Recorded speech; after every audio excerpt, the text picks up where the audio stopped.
पति पत्नी का सच्चा प्यार।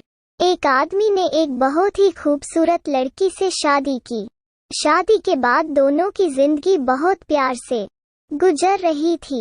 वो उसे बहुत चाहता था और उसकी खूबसूरती की हमेशा तारीफ किया करता था।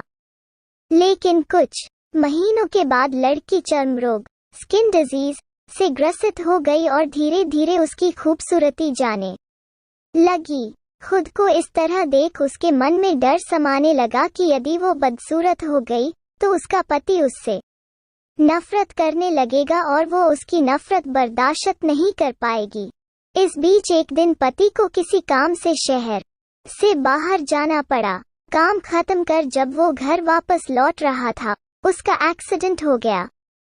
एक्सीडेंट में उसने अपनी दोनों आंखें खो दी, लेकिन इसके बावजूद भी उन दोनों की जिंदगी सामान्य तरीके से आगे बढ़ती रही। समय गुजरता रहा और अपने चर्म रोग के कारण लड़की ने अपनी खूबसूरती पूरी तरह गंवा दी।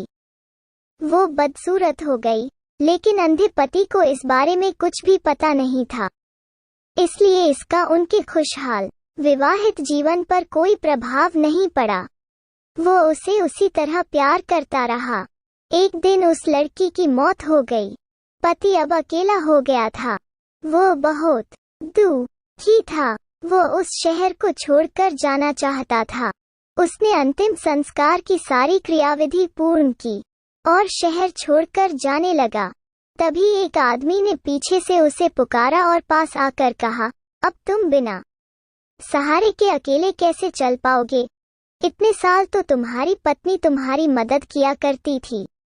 पति ने जवाब दिया, दोस्त, मैं अंधा नहीं हूँ, मैं बस अंधा होने का नाटक कर रहा था, क्योंकि यदि मेरी पत्नी को पता चल जाता कि मैं उसकी बदसूरती देख सकता हूँ, तो ये उसे उसके रोग से ज्यादा दर्द देता। इसलिए मैंने इतने साल अंधे होने का दिखावा किया। वो बहुत अच्छी पत्नी थी।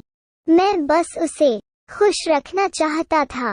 सीख, खुश रहने के लिए हमें भी एक दूसरे की कमियों के प्रति आंखें बंद कर लेनी चाहिए और उन कमियों को नजरअंदाज कर देना चाहिए।